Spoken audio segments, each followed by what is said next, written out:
I'm unspeakably thrilled to be introducing Stephen Engelmann today. Professor Engelmann and I have been not only colleagues, but dear friends for over 20 years.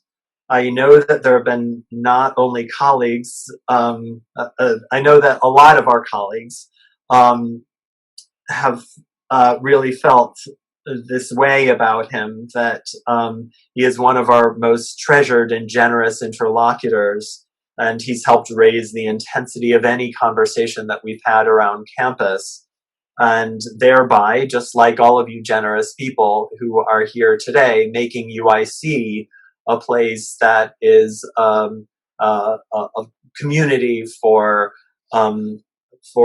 the kind of unpretentiously vibrant conversation that we always have. So Professor Engelmann received his BA from Reed College and his PhD from Johns Hopkins.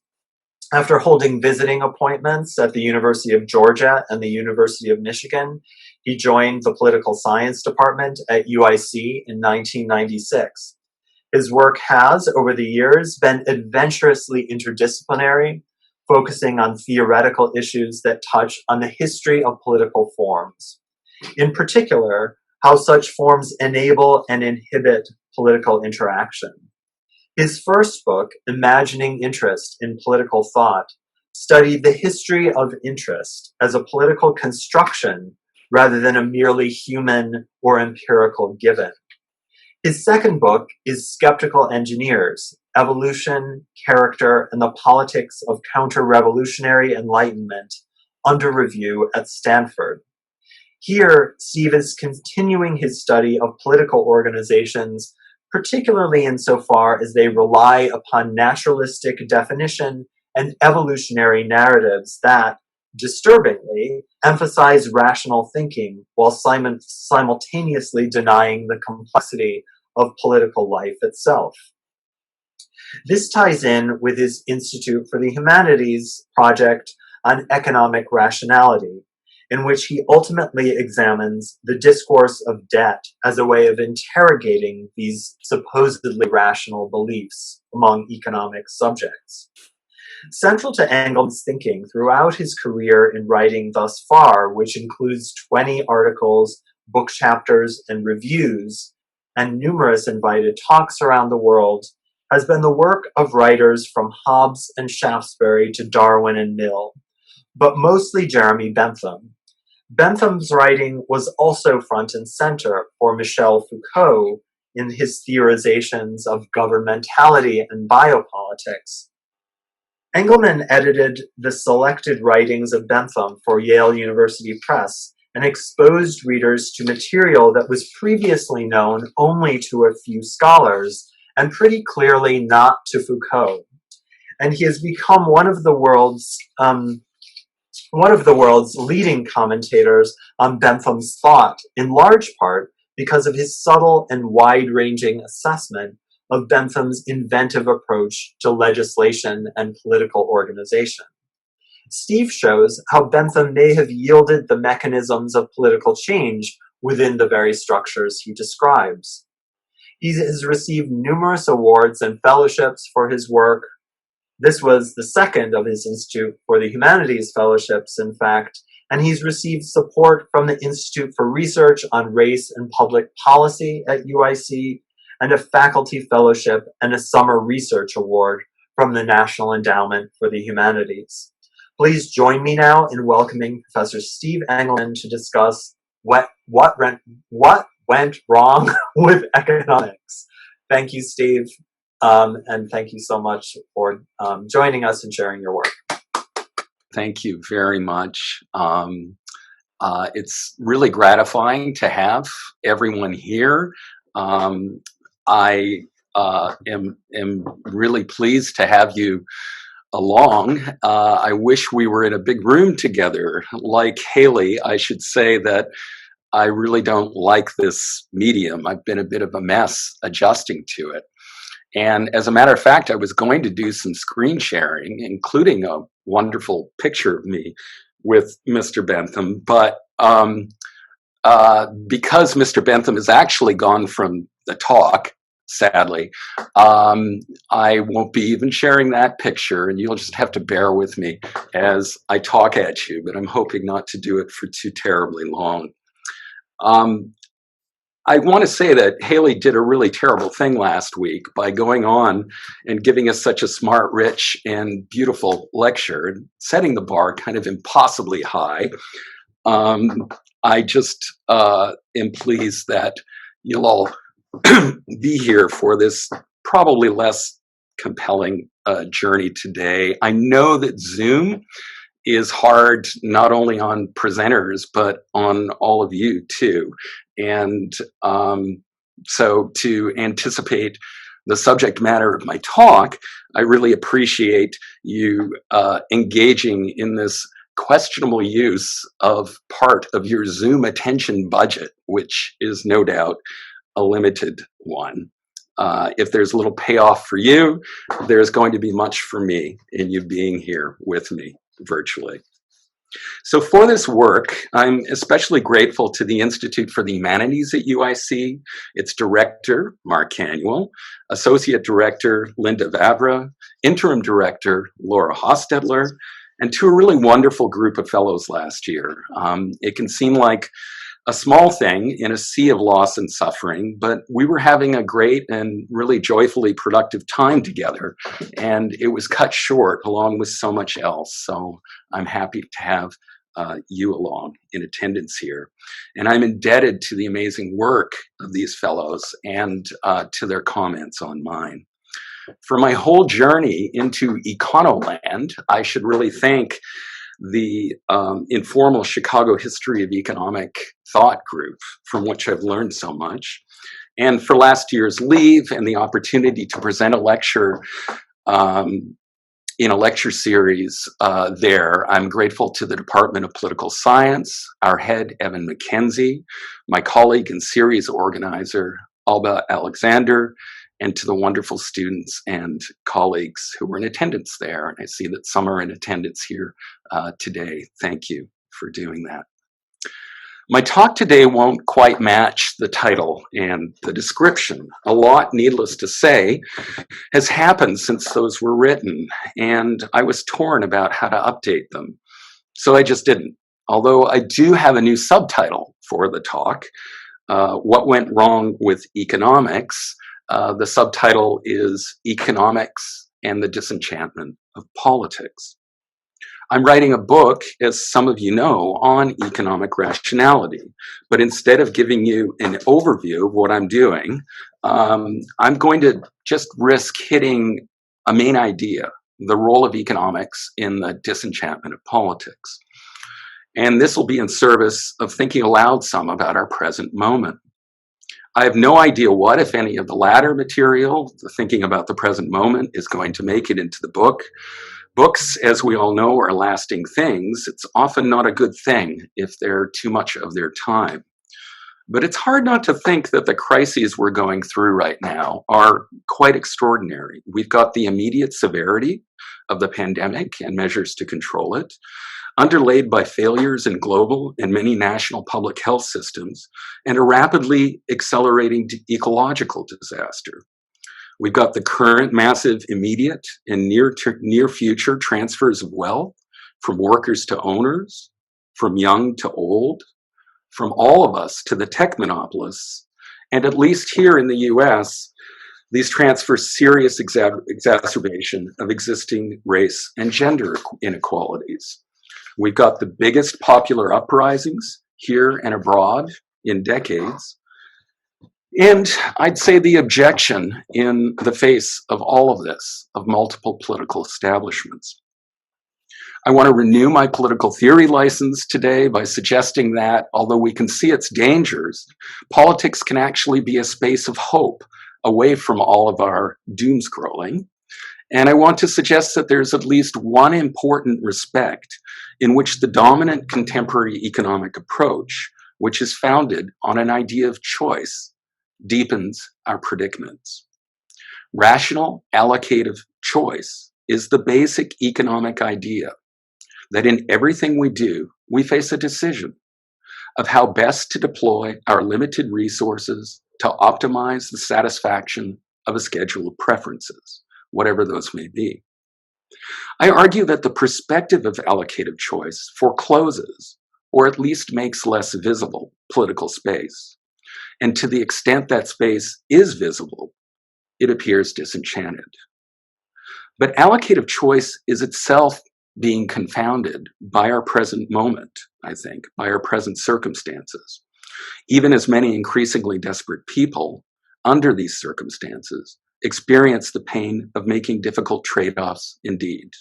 Trade-offs of their health to pay their bills, of some of those bills in favor of others, etc., etc. Now allow me to chart a course for the lecture. First, I'll say a bit more about the historical part of the book I'm writing and its concern with where the foundations of economics has ended up. And this concern, by the way, is very much present in the profession. One of many post-financial crisis ventures is a wonderful collective open source teaching project that introduces all the mainstream economic concepts, yet begins not with scarcity and choice, as so many do, but with the capitalist revolution. Second, I'll say a bit today about what the concern that the model of choice is, about my concern that the model of choice is politically debilitating. The stakes here are brought out, I would argue, in the behavioral turn in economics and political science. And this behavioral turn, I'm suggesting, doesn't do anything about the debilitation and can itself be at times almost infantilizing. Third, I'll say a bit more about standard criticisms of economics and economic rationality, which will have some resonance with my own. And fourth, I'll tell a little everyday story about a collective action problem. And then finally, I'll get to pandemic politics. Before I get farther into things, though, let me say a bit about my own pre-pandemic guideposts here. I should say first, to avoid confusion on your part, that I've been influenced enough by science and technology studies, or STS, to take it for granted that social science has a profoundly performative function. And so Timothy Mitchell, for example, reminds us of something that's both obvious and not obvious at the same time. We're barking up the wrong tree, he suggests, if we think mainly in terms of economics getting the world right or wrong, as if from the outside. Suppose instead, Mitchell writes, that economics, quote, operates from within the socio-technical world, not from someplace outside it. Suppose it provides a set of instruments of calculation and other technical devices, whose strength lies in their usefulness for organizing socio-technical processes, such as markets, unquote. So think of economics, then, as doing a lot to make the world it ostensibly studies, and in doing so, producing numerous arrangements and effects that are much more adequate to some collective purposes than they are to others. So what world has economics been making? Well, for some time, it's a neoliberal one.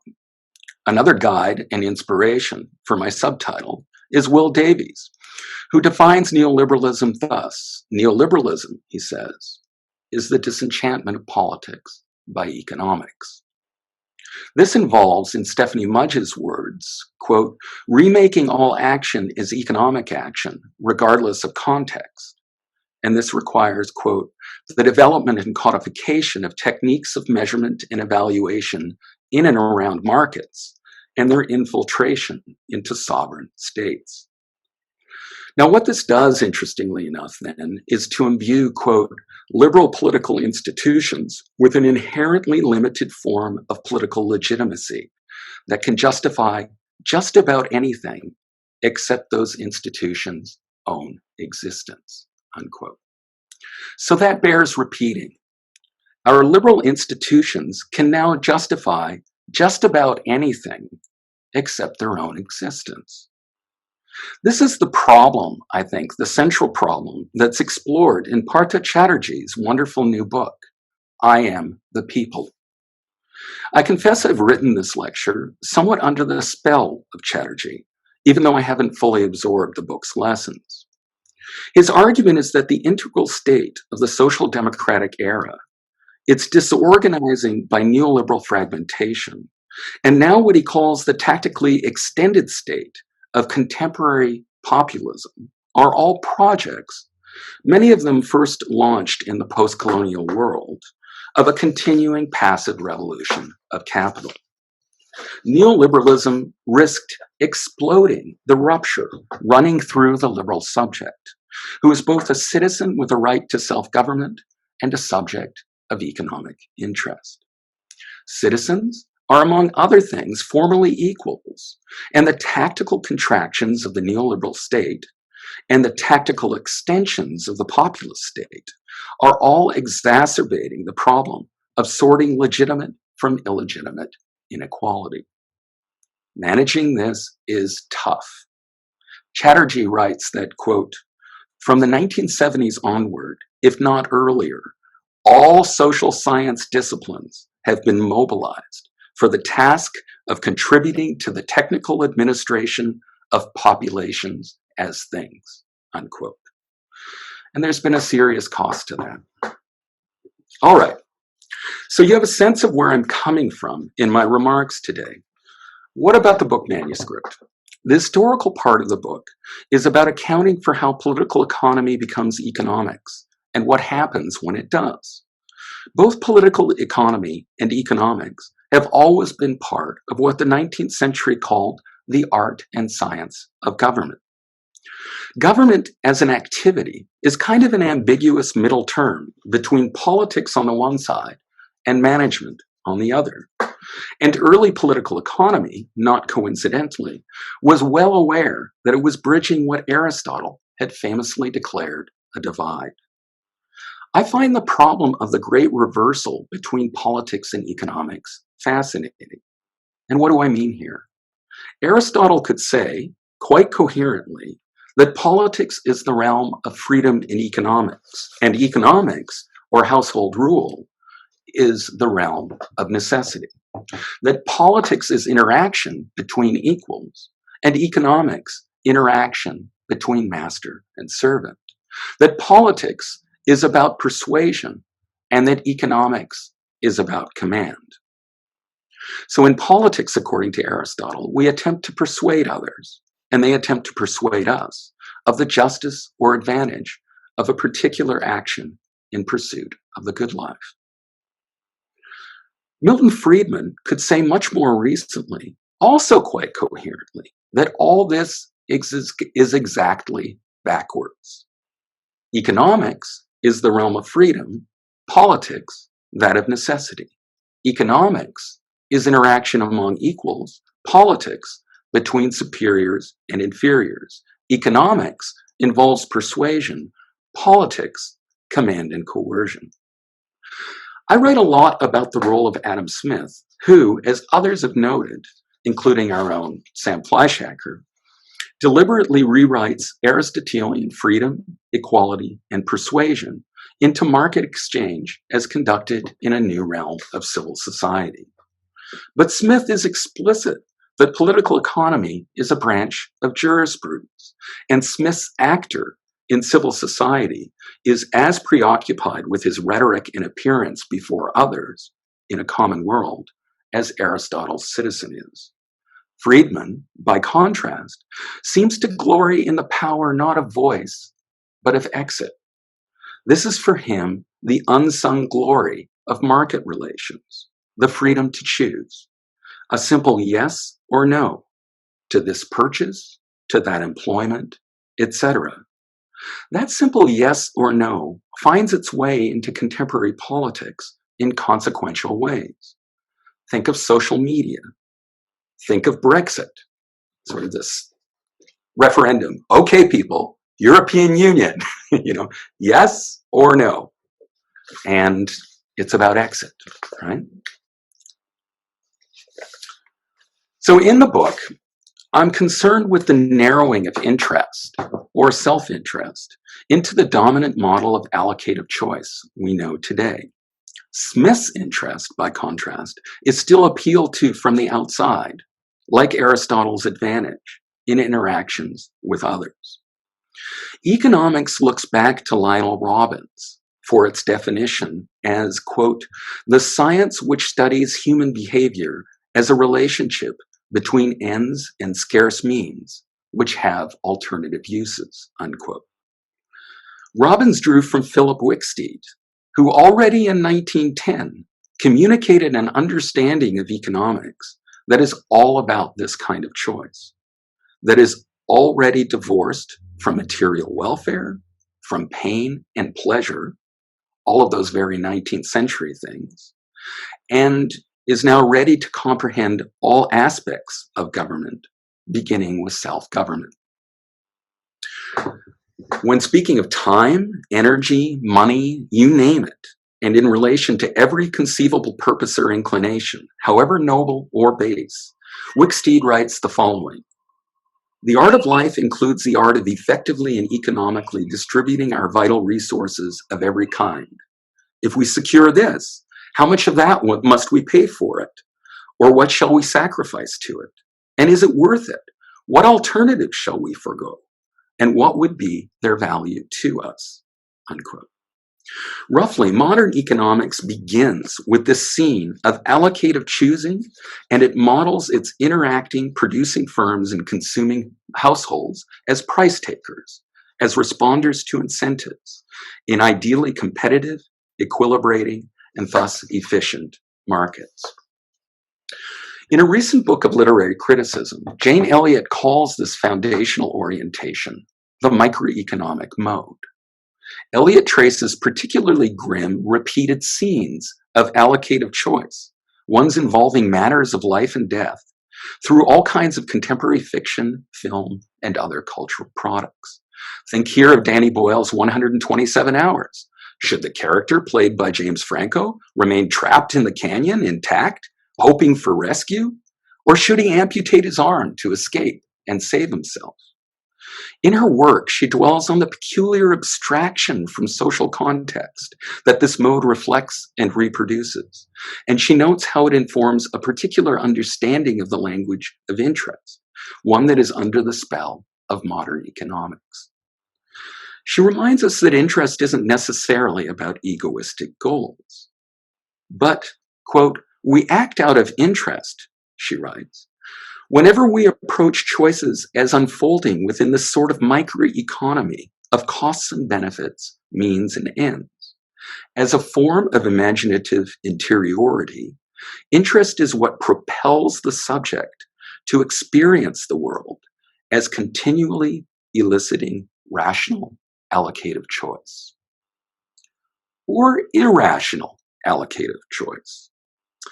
In the book, I explore what I think of as a kind of supplement to economic rationality, that is, behavioral economics.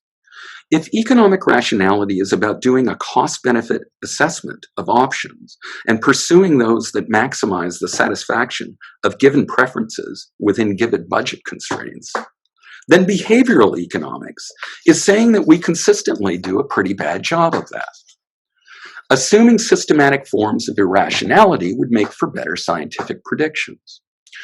Behavioral economists use the findings of cognitive psychology to help us make better choices. They recommend what they call policy nudges, often alterations in our, quote, choice architectures, unquote, to help us do what we would have wanted to do had we known better. We're reminded by this that economics models us as creatures of incentive, however imperfect, and that markets themselves are tools of indirect government.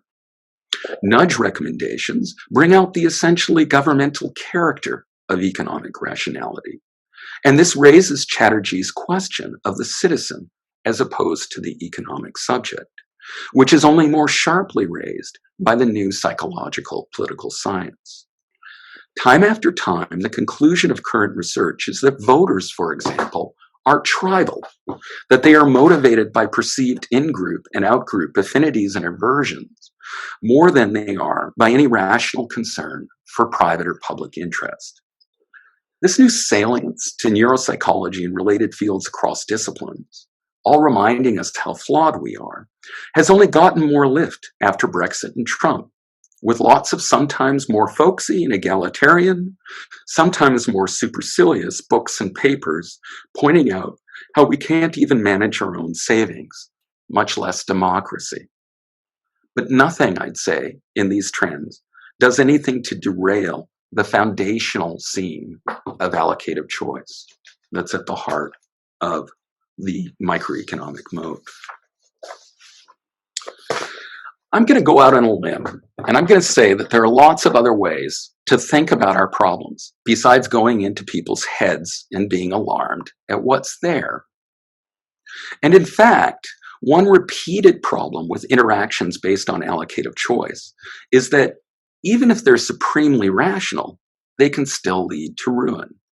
This is where market failure enters in economics textbooks, and it is the basis for a huge collective action literature in economistic political science. I'll turn to collective action problems below, but first I'd like to say a bit about prior matters, about the trade-offs that are always involved with economic reasoning. Wicksteed's "What alternatives shall we forgo?" and a little bit about means and ends, effectiveness and efficiency, and exploitation. Many critics of economic rationality see it as instrumentalism run amok. I have a bit of a pet peeve about this, and with many critics' preoccupation with it, because it can tend to elide a very important distinction, the distinction between efficiency and effectiveness. Anyone committed to the regular performance of any work duty, faced with a disruptive and insistent bean-counting manager, has felt this distinction. Of course, we might say that the worker in question is just stuck in their ways. Perhaps their resistance isn't about effectiveness at all. And of course, wholly ineffective work, the economist would say, cannot be efficient at all. Or can it? That's the question, I think, that David Graeber was raising in his work on bullshit jobs.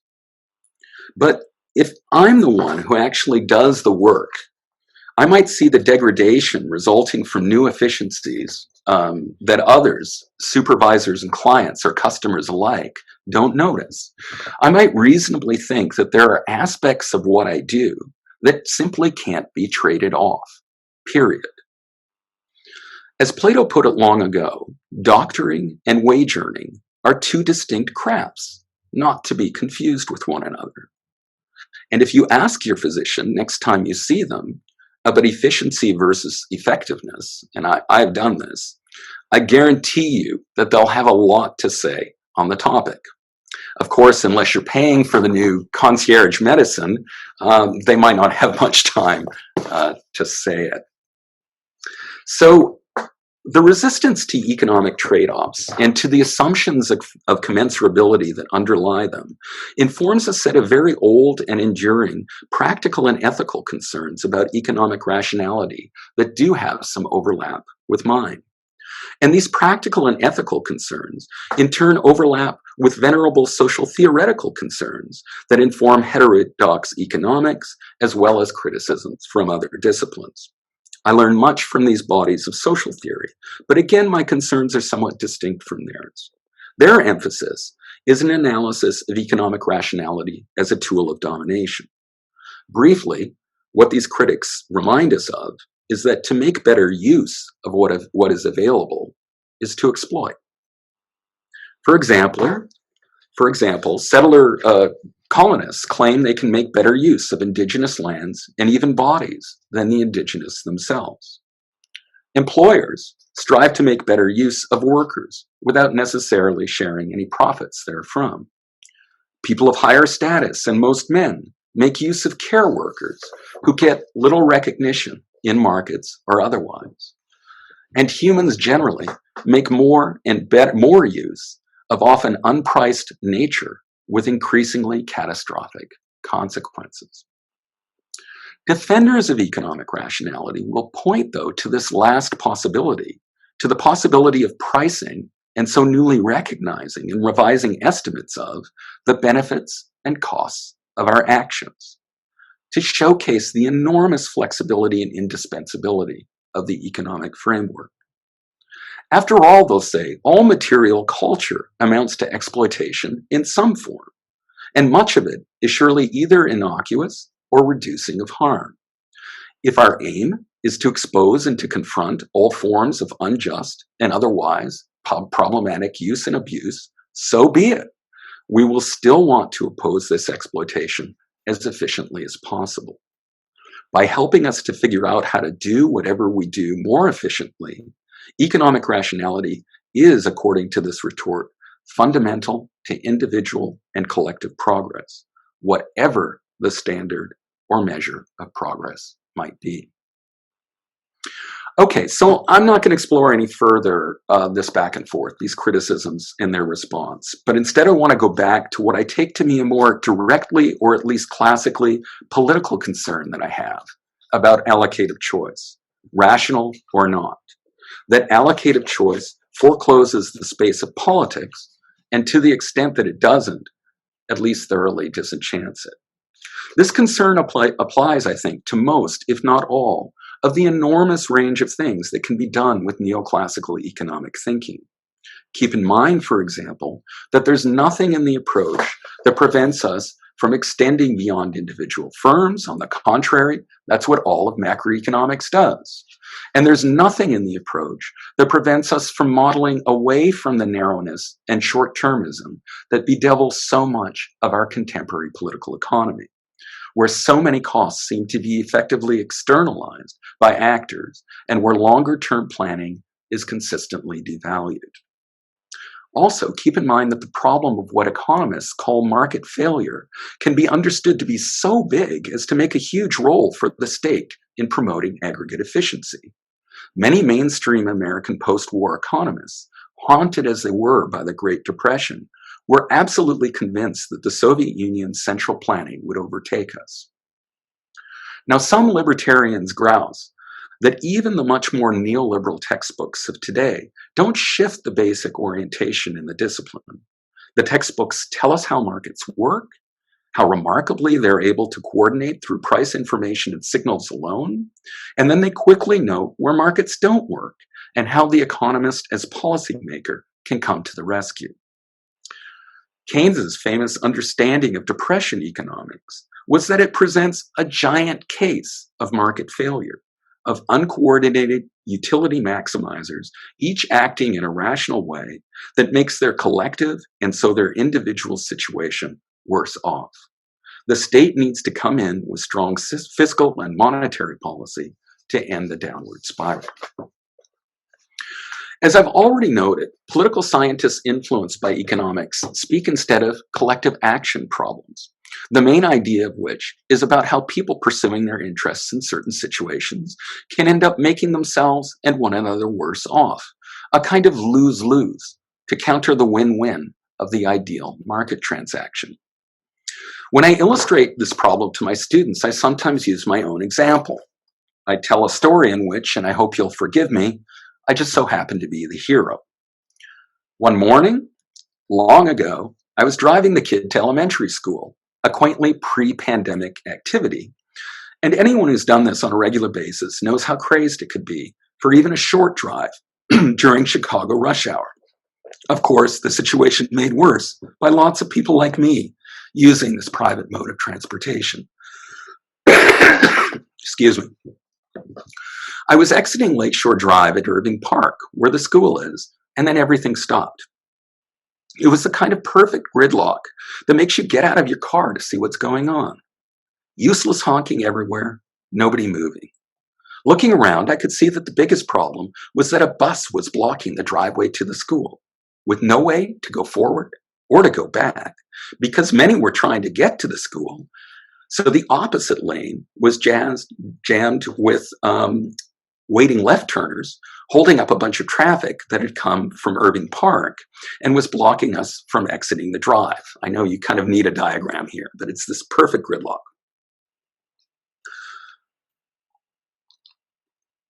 Excuse me. The only chance here for any movement, it turns out, was if a car that had gone into the intersection from Little One-Way Bittersweet Place would back up, and it had just enough room allowed by the car behind it, which would then let cars pull up enough to release the bus to release the driveway to allow traffic on Marine to finally flow. So I walked over into the intersection, I knocked on the driver's window, and I proceeded to share my sense of what was going on. I appealed to him, to a sense of advantage, in Aristotelian terms, to back up. He was understandably skeptical. It took a little while, but eventually I persuaded him. To go forward, you'll have to first go back. He does it, the problem is solved. Everybody now moves.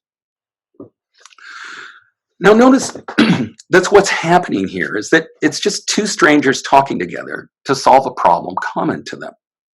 This sort of thing can and has been modeled in economic terms. Elinor Ostrom won the Nobel Prize in 2009 for her work studying the institutional creativity of individuals who find ways together to govern common property resources for the benefit of all. I should note, though, that Ostrom was until last year the only woman, and is, I think, the only working political scientist ever to have won the economics prize. For the most part, the space of the common as a generative space is sidestepped by economic science, which really isn't sure what to do with it and is often suspicious of its alternative means, which can be, among other things, difficult to measure. This isn't usually, after all, about one-off transactions like mine. It is instead about enduring relations. But of course, I'd say that even one-off transactions like mine usually depend on some element of enduring relations as a backdrop. Now, to the pandemic present. Excuse me. The thing about a public health crisis of this magnitude that we're facing now is that the commonness of the common, the publicness of the public, appears with force. There's simply no way to address this problem individually or even simply administratively. The problems with administration are there in the huge literature on proper public health communication, right? Because compliance is such a huge issue. However unequally affected we are by the pandemic, it necessarily becomes a matter of common concern. It captures our attention, unless I suppose that we think it's a hoax, like some minority might. And the pandemic can make other public problems appear in their publicness, as in the United States with the sudden profound salience of a single horrific act of police violence. Derailed involuntarily from individual tracks of allocative choice, it seems like many people can now see stuff they didn't necessarily have eyes for before. The pandemic has raised a question, though. Does economic rationality kill? Some of the absurdities of our situation might reasonably make you think so. How, after all, can the same country that will deliver the latest completely complexly engineered electronic consumer items to your door by a hugely efficient logistics infrastructure and provide a fantastic range of consumer credit options if you have the willingness but not quite the ability to pay, how can the same country find itself out of low-tech personal protective equipment right at the beginning of an epidemic? Hasn't the same drive for efficiency closed whole hospitals, serving large areas, and brought the rest to dangerously low spare bed ratios? And what about all those people on the right who've put things starkly and insisted on the need for a higher level of death in service of our GDP? Economists will protest, with good reason, that their science doesn't lead to this. Yes, they've been near unanimous over the past decades about global trade and comparative advantage, but they've always understood the risks in certain areas. It's not their fault, they'll say, that the same government that warehouses huge weapons stores from a coddled defense industry lets its public health infrastructure rot. And economists have pointed out time and again recently that there is no opposition in the end between lives and livelihoods. If you're grossed out that they price lives at about $10 million apiece in their models, illustrating thereby the inefficiencies of premature economic openings, they'll point out that they draw some of their estimates from consumer behavior itself, that pricing their lives is what people do every day when they assess the risks of certain kinds of activities. This means you could lift all the restrictions on an economy in an epidemic, but it won't make people go about their business. With bodies piling up in the corner, as Bill Gates bluntly put it, economic activity will slow radically nonetheless. And we need to keep in mind that it was probably economists, after all, who designed the humane, effective, and in the end, no doubt highly efficient Danish Unplug the Economy plan.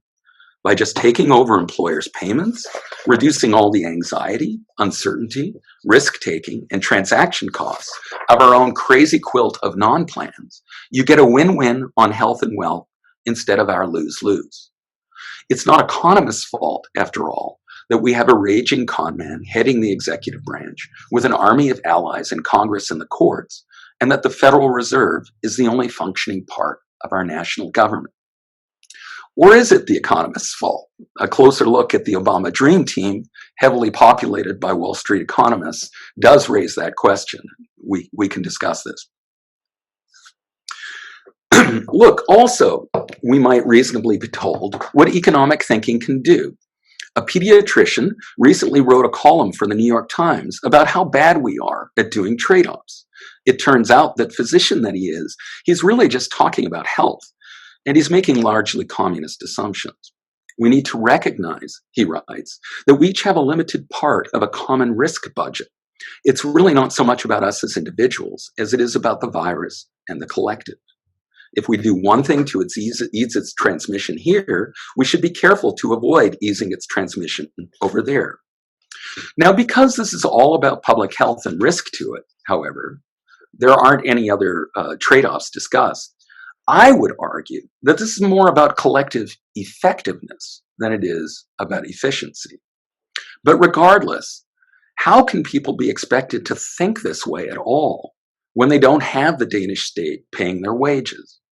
When they're not in what Robert Reich calls the relatively comfortable class of remotes who have the trust regularly to work from home, as most of us do. And what's going to make even the remotes, what's going to make even us think this way? Remember, we're not talking here about altruism. Unless you can ride it out on a yacht, that virus could come for you.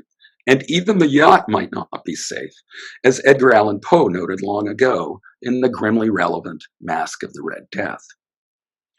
We're not talking about altruism here. We're instead talking about something people used to talk about a lot, that you hear less about these days, or you hear about it conjured, I'd say, in a new form. I mean something along the lines of enlightened self-interest.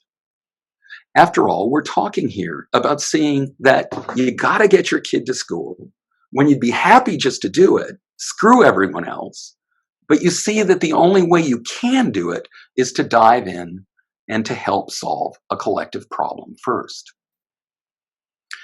I'm not sure I can prove this, but I suspect that the language of enlightened self-interest has changed. It sounds to us like a subject-centered language, and I suppose it is, but in its origins, it's a liberal language that took for granted a Republican foundation.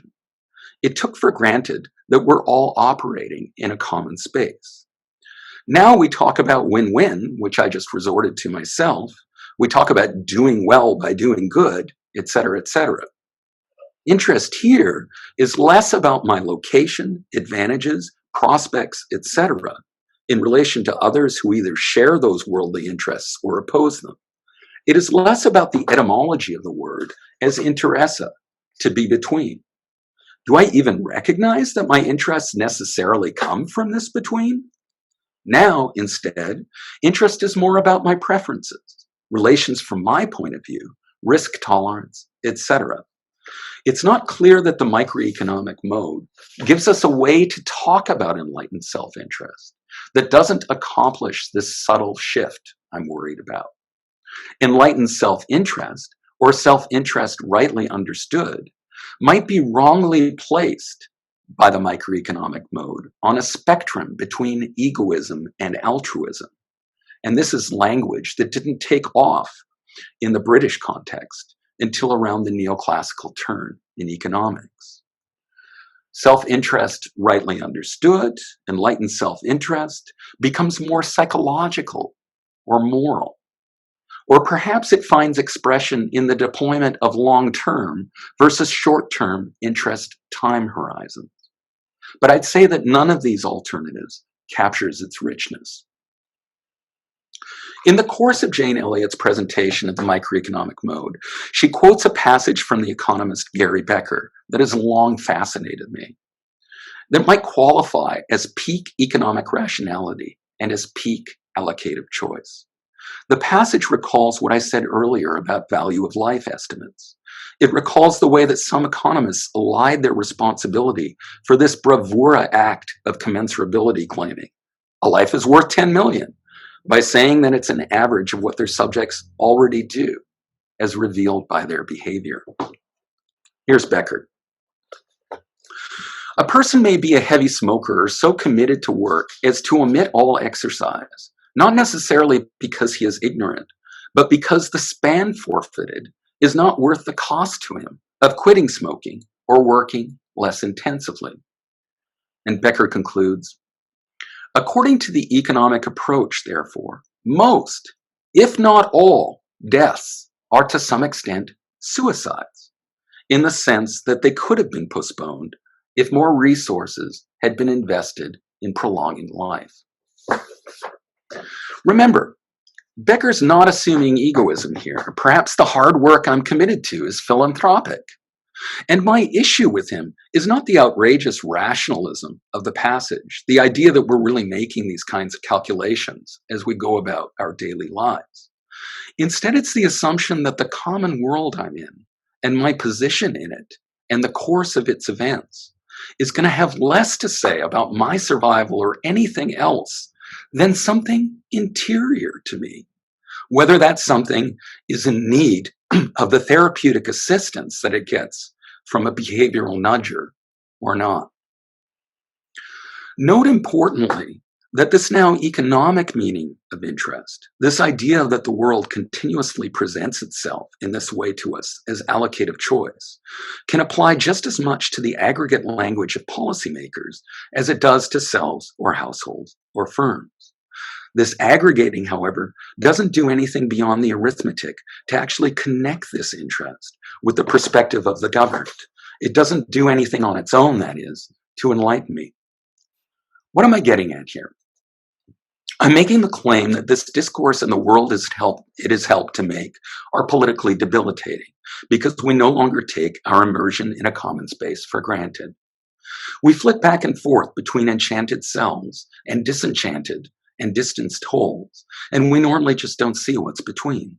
We don't see it because it's not the same as the machine or the choice array that many see above or around them, or the administered space that a few see below. Chatterjee in I Am the People argues that the ground bourgeoisie is today's only organized class.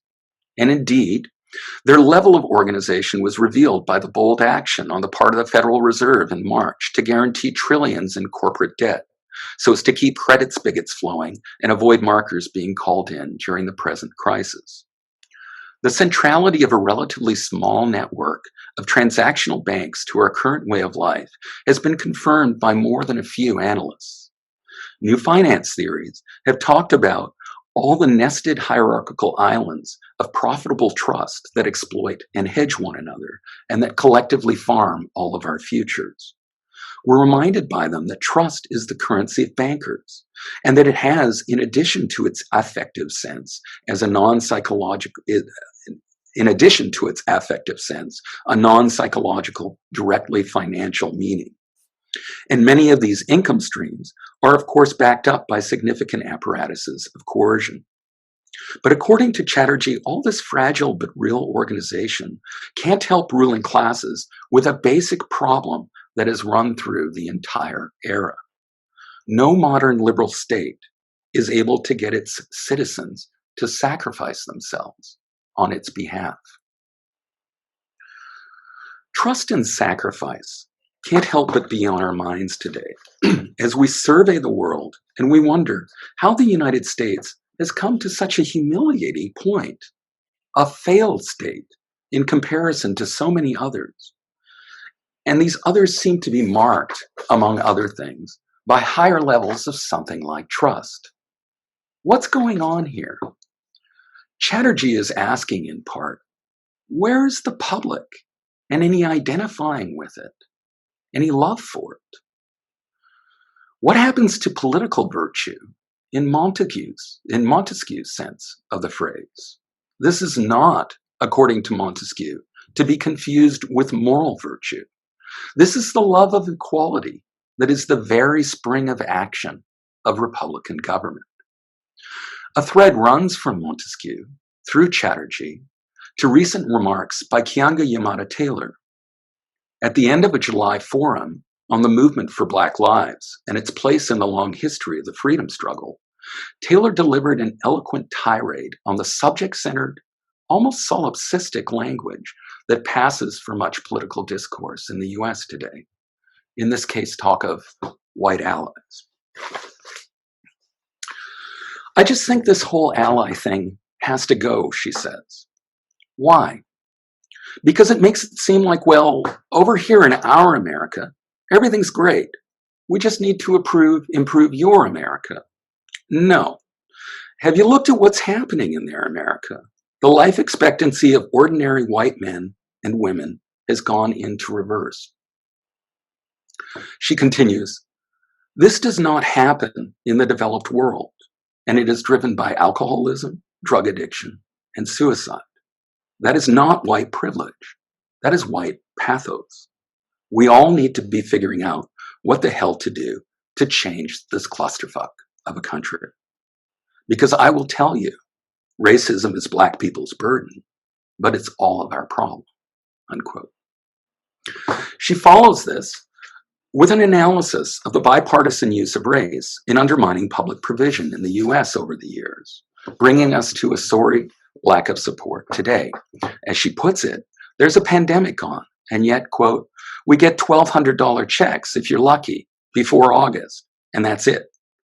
That's what social welfare produces in the United States, unquote.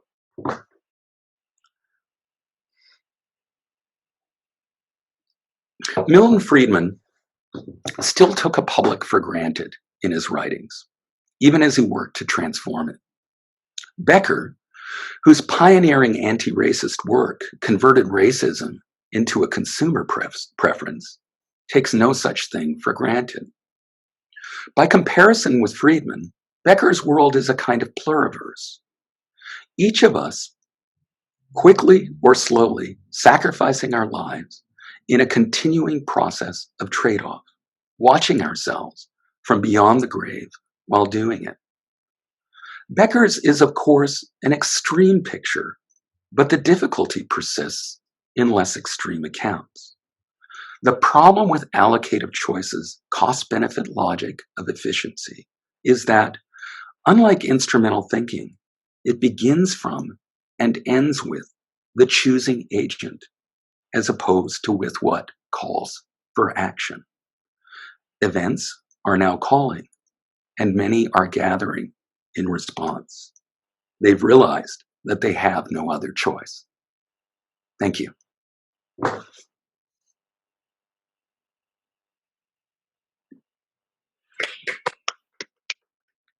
Thank you so much, Steve. That was a fantastic talk, and we are going to open the our virtual floor for questions. And just to repeat our procedures from before, if people could type their questions into the chat, then I will direct them to Steve just for ease of communication. And while people think about this, I can start things out. Thank you so much again for this talk, and I was wondering if you could talk a little bit more about choice, because for the reader of political theory, choice is something that is, I mean, it's such a loaded term, and it's often lately one that is, no matter what its context is, often seems to be freighted with negative value. But after hearing hearing the trajectory of your talk, I was struck by how choice is not necessarily the problem in your account, and that with some restructuring of what choice means within the political economic landscape, there can be some way of reconceptualizing the meaning of choice. Is that a misinterpretation? I was wondering if you could talk a little bit more about that, and maybe bring in the choice versus trade-off idea that you were starting with, and that I think you were ending up with, the distinction between, the implicit distinction between a choice and a trade-off. So if you could talk a little bit about that, I'd be interested. Yeah, sure, thanks. And sorry, everyone, about all the water drinking. I don't know what it is about talking on Zoom, but it makes me hoarser for some reason than talking in person. I think it's a correct interpretation. Even though I think the language of choice has been at times almost sort of hopelessly degraded. The beginning of my intro political theory class, I teach Dostoevsky's Grand Inquisitor, and their choice is freedom of choice and the knowledge of good and evil, right? I mean, that's not the same choice. And so, or we could talk about the role of choice and similar language among radical Protestant English revolutionaries in the 17th century. So I'm not talking about throwing away this language by any means, and I think you're right to point to the importance of the allocative structure, because after all, we could just as easily say that when we're engaging in effective instrumental action, we choose means, right? And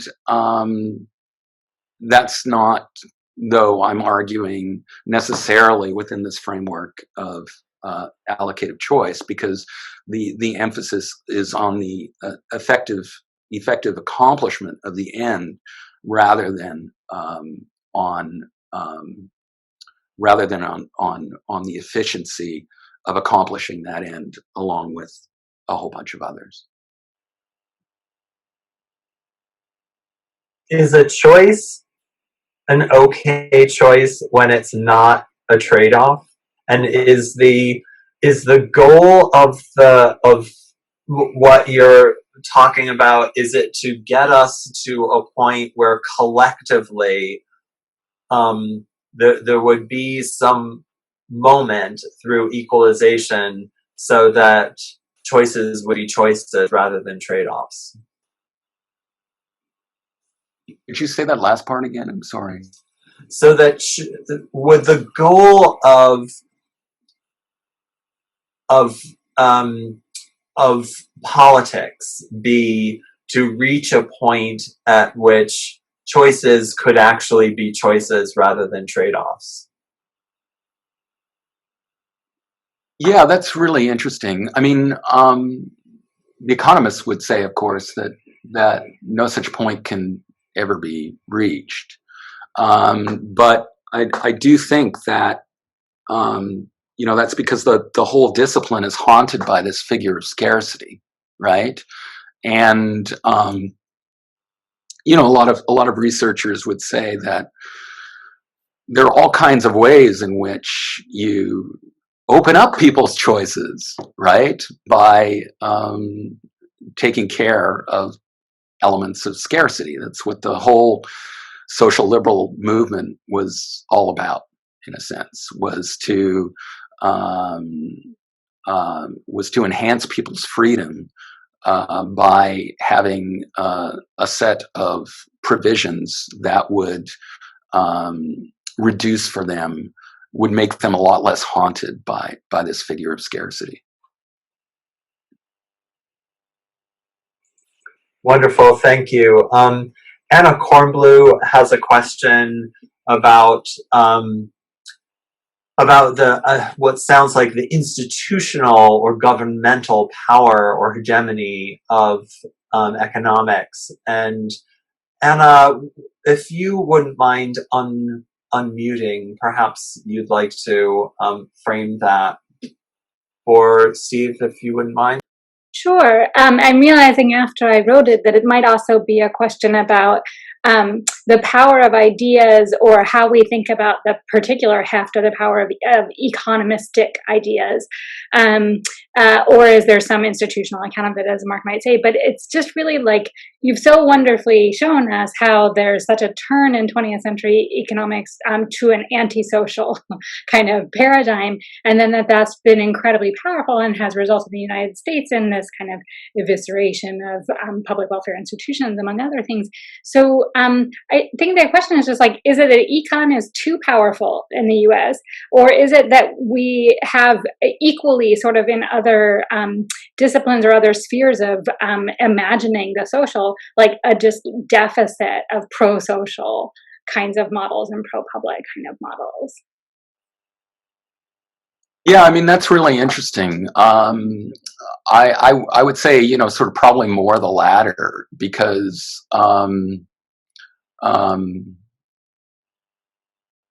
yeah, I have a friend in political theory who,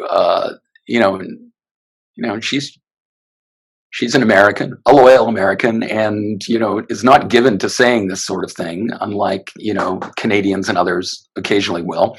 And she just said, she thinks that Americans have been made too stupid, in a sense, for the pandemic. And that making stupid involves, I think, a lot more than the range of economic languages. It's also about a certain reading of Chatterjee's subjective rights too, and there's a certain reading of that subjective rights that seriously thinks that asking me to wear a face mask is really treading on me, in a big way. Now, part of that, I think, is the confusion about whether it's for my own protection or the protection of others.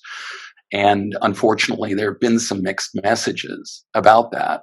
But part of that just seems to be that, an interpretation of like a sort of, really souped up, toxic Republican and feral libertarian combo that makes it so that my interpretation of my freedom is the capacity to make a mess wherever I want, dominate you if that's part of my idea of freedom, et cetera, et cetera.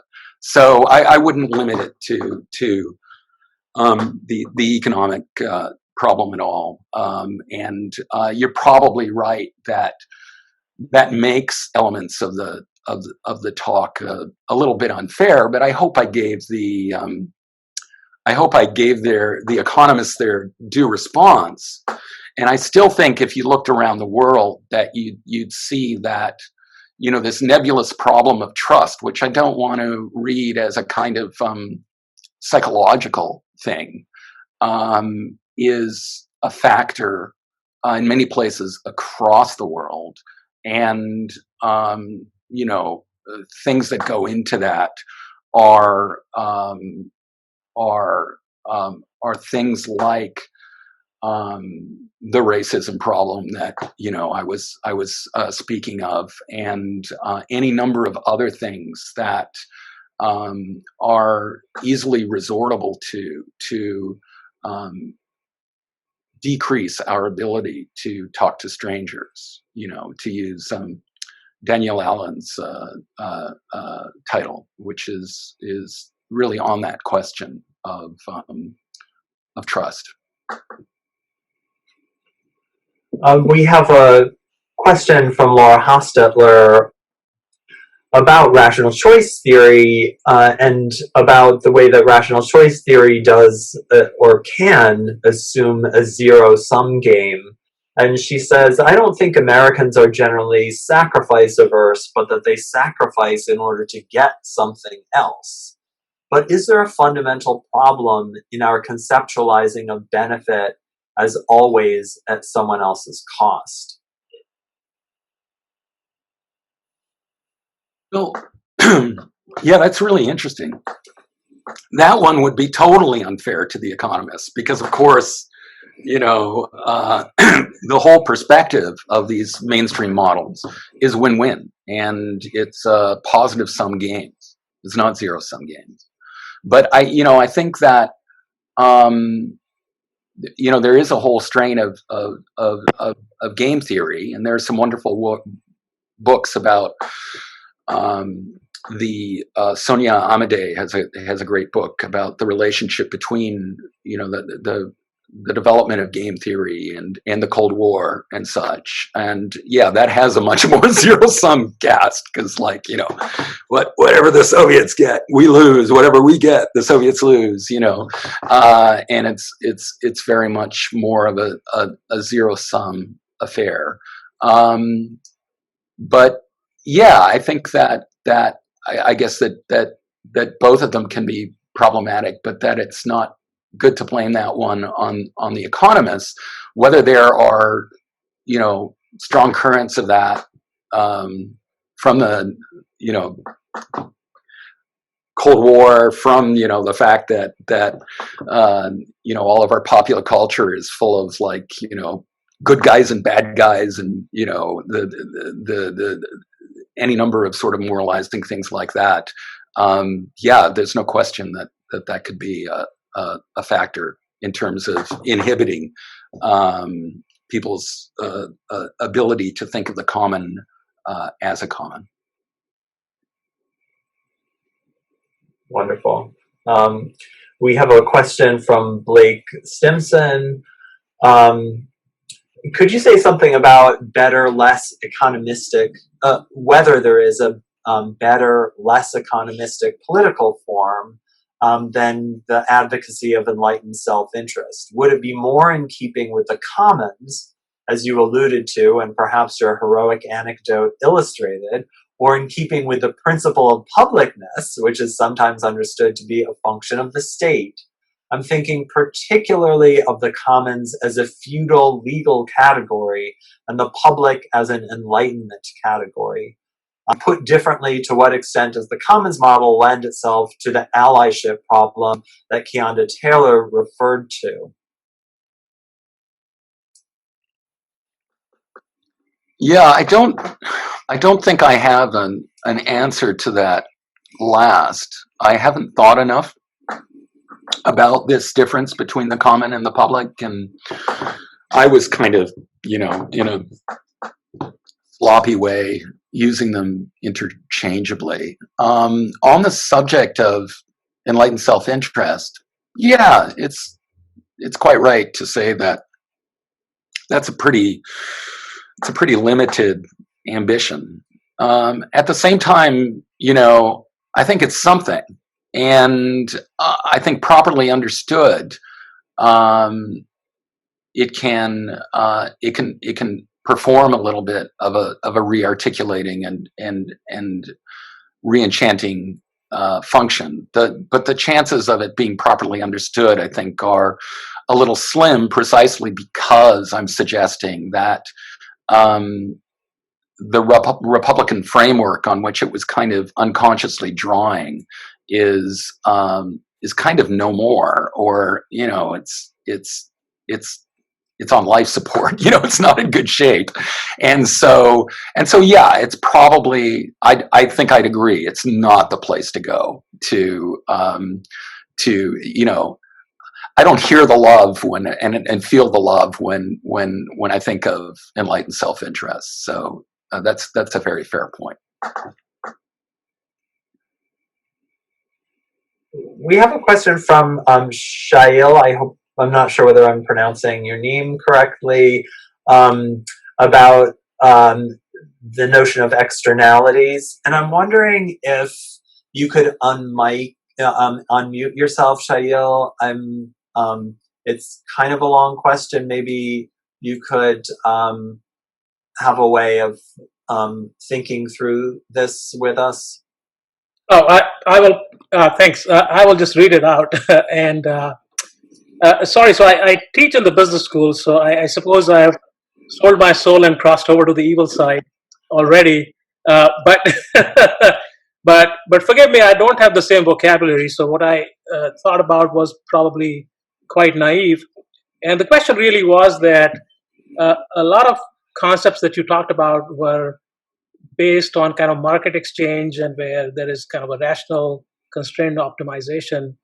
But then economics has also devoted some attention to the notion of externalities, right? Where I take an action and I may bear some of the consequences of that, but others also suffer the costs or the benefits arising out of that. So, for example, in your traffic gridlock example, one individual has to back his or her car in order for the traffic to start moving again and everybody to move forward. So while the cost of the delay is borne by the individual, it makes everybody else better off. And so economists have also proposed some ways to deal with this kind of externality, because I might think, why should I only bear the cost when everybody is benefiting? Why should I take the first step? And this basically stops individuals from acting in the interest of the society or in the interest of others. Now, the ways that economists have proposed to deal with these externalities, I'm not sure if those ways are necessarily inferior to other alternatives. As we could appeal to people's sense of the public good or moral pressure. For instance, in the example that you gave, you kind of step forward to solve that gridlock by suggesting to the driver that they move back. Now, it is partly, I'm not judging anybody, but I'm just saying that if you were, for example, out for a stroll in Lincoln Park and you were not a part of the gridlock yourself, would your incentives or motivations or sense of urgency be the same to go ahead and try to break that gridlock, right? So, there are externalities which complicate individual choices. And economics has devoted some attention to how to break the gridlock in those cases.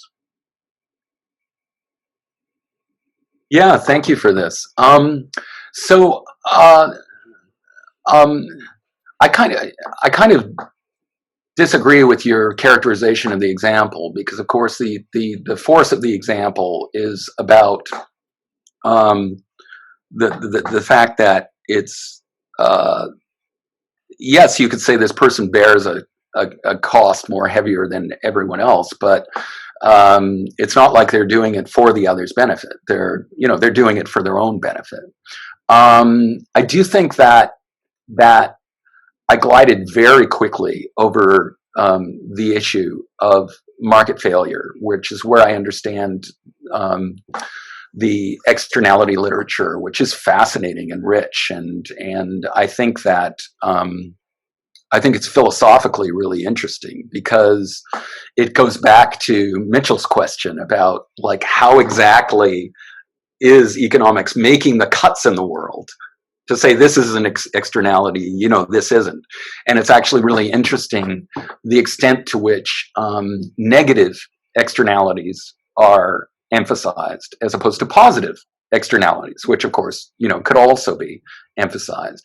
But I was gliding very quickly over the issue of externalities when I suggested that this is an enormously flexible framework. And of course, it can always find ways to try to price in things that have been improperly externalized. in order to help solve problems, whether that's done through direct state action or through some kind of indirect action or what. As for the point about being in the traffic jam versus walking by, absolutely, you're right. But the point I'm trying to make is that what's a little hard, I think, from the disciplinary perspective, at least in this microeconomic mode, to comprehend from the beginning, is that we're all in that traffic jam, you know, and that's the point I'm making. No one's walking by, and that, you know, I mean, it's a fair question. Is anybody walking by? And we know that the folks in Silicon Valley are, you know, the tech billionaires are busy buying up parts of New Zealand, you know, for the growing apocalypse, and there were pictures of a couple of people riding out the pandemic on their yachts. But I do think, you know, Poe's Mask of the Red Death comes to mind, that you know, it's not necessarily going to work. Thank you. I'm going to compress a couple of questions here. One is from Stephen Andes, and one is from Claire Dakota, and these are on the subject of irrationality. And one of them is Stephen is pointing out how there is irrationality along with rationality, and Claire is pointing out how the healthcare situation, our gutting of public services and the gutting of healthcare, really doesn't seem rational at all. And specifically, her point is the following, which is probably related to this question of not thinking about the public, but only individual interest. But such depletion of welfare is not exactly rational, given that it is actually more economically sound to provide nationalized health care. Do you have anything to say about that? It's something that I was kind of wondering about during your talk, that, and maybe Claire or Stephen, you'd like to enter the conversation here, that healthcare, the national healthcare does seem like a more rational decision to make. So, do you have anything to say about that? Yeah, I mean, absolutely, and many economists would agree. So, you know, and part of the question is whether we're talking about, you know, I was probably flitting back and forth a little bit between micro rationality and the sort of rationality of the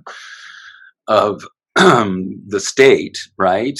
And I know that gets confusing. And yeah, I was trying to give voice to a range of possible deployments of the neoclassical model that would suggest that, you know, that's absolutely, a lot of economists would say that's absolutely rational. I mean, you know, the idea of having healthcare tied to people's employment just seems like crazy, right? And you know, many of them would point out probably that what's going on is the capture of the state by a huge industry. And I don't think they'd be wrong. But on the difference between rationality and irrationality, I was just trying to actually de-emphasize that when it comes to the micro rationality versus the micro irrationality, and to suggest that it's the framework of allocative choice that can be reproduced, you know, in both of those versions that is a little more important. But, you know, back to that point about the healthcare, I mean, one of the issues though is that I think one of the things that Chatterjee is getting at, right, is that the state has to have support for what it does. Otherwise, it just ain't going to happen. And if the grand bourgeoisie is the only organized class, yeah, I'm a little surprised at some of what they're doing, frankly. But considering it's a transnational class nowadays, they can let a certain amount go to ruin. Although one place where I have a little bit of an issue with Chatterjee's account is I'm actually worried that they're not as organized as one might think. There's really interesting work by the political scientist Jeffrey Winters and some colleagues on the problem of oligarchy. And when we move to an analysis of oligarchy from an analysis of class, from a Marxist analysis of class, we are faced with the possible specter that we're actually talking about a collection of individuals. And that a certain number of their individual interests might trump, and so then we're not getting that rationality at the level of the state much at all. Thank you. I should add that in all of these questions, everyone is thanking you for a wonderful talk. We have time for one more question before we move to a more casual format. This one is from Jeffrey Sklansky. Do you see the long-term change in economic thought and political discourse as basically linear and all moving in the same broad direction over time, with neoliberalism as the culmination of a century-long or longer evolution? Or if there are advances and retreats, I love this question, moments of greater and lesser opening to alternative conceptions of politics and interest, what do you see as opening up or closing down, broadening or narrowing the possibilities in different periods and in our own? I love this question because I'm working on theories of progress, and this is all over it. Well, obviously, I choose B, right? It's the favored alternative. But as to filling it in, oh my gosh, that's so ambitious. It's a great question, and I think that I think part of what I'm trying to say or hint at in the talk is that moments of crisis are those sorts of moments. I mean, it's because of the financial crisis that some of the heterodoxy in the discipline that was already, brewing has taken off that much more. And I made reference to this core project at the beginning of the talk. It's a wonderful new textbook project, and things like that, these sort of small measures that can, do things like possibly change the teaching of economics to bring in a little bit more of a historical and institutional sweep, can already, just small things like that, I think, make a difference. And I guess my short answer is, yeah, I would look to crisis at the sort of thing that brings on new thinking, because that's kind of the theme of the last part of the talk. But as to identifying it more closely, I sort of feel I'm not really competent to, and that's why I sort of said at the beginning when I talked about some of the STS settings, I grab a couple theoretical insights, but I don't feel myself actually capable of doing that kind of work, the kind of close work that some of those scholars do to trace precisely some of the questions you're asking. Yeah, thanks, Stephen. That makes sense. And obviously, I thought it was an amazing talk. And obviously, you're talking about political opposition, the way in which a common logic can inform opposing political positions. It's the direction of the common logic itself that seemed almost as if the neoliberal era is of a piece. It's not a departure. It's just another step in a common logic that dates back to the neoclassical turn in some way. So that's what I was wondering, was whether that overarching logic. You're not making that up.